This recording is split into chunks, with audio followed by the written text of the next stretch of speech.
Now, great pleasure, more than great pleasure, to bring in Arkansas Governor, my dear friend, Sarah Sanders. Sarah, thank you for doing this. Sarah, I would say that you are a strong, intelligent woman who's worked with Donald Trump, and I don't know what Mark Cuban is talking about. You're like the prime example. Anyway, what you think? When you heard it, what'd you think? I mean, how insulting to the millions of women who have supported, voted for, cheered on, and frankly been empowered by Donald Trump's policies. It is absolutely absurd, but not only that, it's laughable to think that Mark Cuban can insult that many women across our country, particularly when the left can't even tell you what a woman is, much less to go after and attack those who have supported this president. I think it's going to be one of the key differences that we're going to see propel him to victory on Tuesday, and something I'm very excited to see, because we have got to get rid of the Biden-Harris failed policies. We can't trust them to tell the truth about Donald Trump, and we can't trust them on the big things that are happening around the country, whether it's the economy, the border, national security. They fail time and time again, and America is desperate for change, and Donald Trump's going to bring that on Tuesday. Sarah, you know, this trash talk, mudslinging, name-calling, you know, fascism and Hitler and all this utter. Look, you were in the Oval hundreds of times yourself. I don't know. Did you ever hear him talk about Hitler? Did you ever hear him, you know, talk about Benito Mussolini, for heaven's sakes? Not only did I not hear that, but what a disgusting thing to say, to compare a president who literally did so many great things for our country, has time and time again taken hit after hit after hit, and continue to keep fighting for this country because he loves America. And how disgraceful to say that word, use that term, and to equate him to someone so evil, so awful. I think it's one of the most disqualifying things that we've heard from this campaign, and they've had a lot of disqualifying moments, but that, I think, ranks at the very top of the list.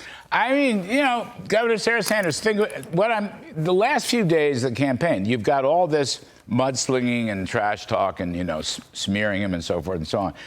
Is kind of backfire. I mean, there is still a slice of so-called independents. Some of those independents may well be women. Do you think it'll backfire? Do you think it gives Trump an extra point or two someplace, some states, maybe across the country? Absolutely. Look, in politics, you can expect it to be difficult. You can expect there to be plenty of back and forth. My dad told me long ago, if you don't like the sight of your own blood, don't run for office, because you're going to see plenty of it. This is a full contact sport, so I don't think anybody is expecting that it will be a cakewalk.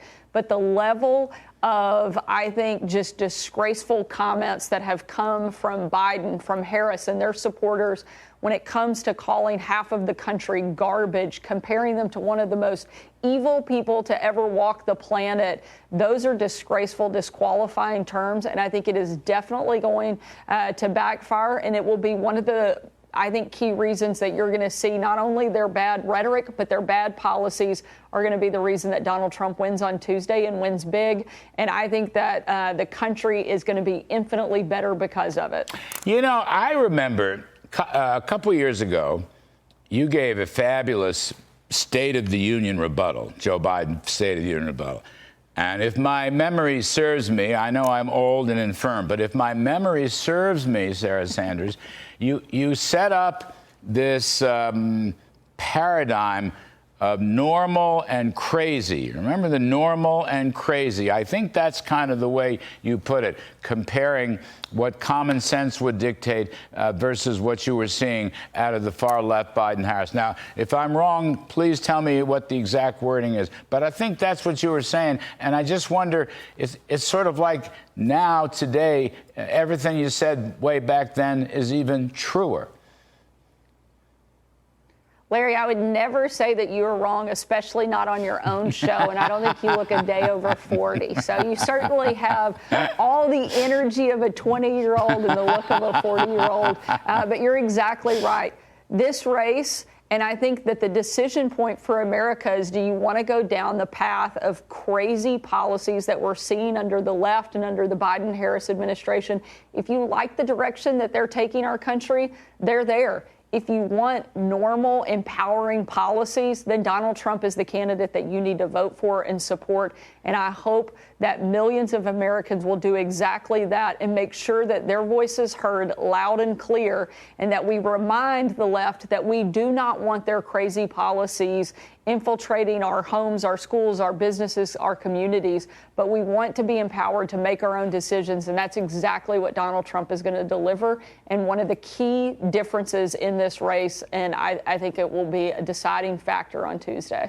Yeah, just the last one. I mean, it's the economy and inflation, of course. It's the open border and the crime wave. But you know what else? I mean, these woke values, they're ruining the culture. A lot of people, common sense people, ordinary middle-class working folks don't like the woke cultural stuff, as you say, whether it's in schools or, biological men playing women's basketball. I think there's a quiet revolt against that that's going to show up. The polls may not pick it up, but it's going to show up in the votes, Sarah. There's a cultural revolution, a cultural rebellion going on.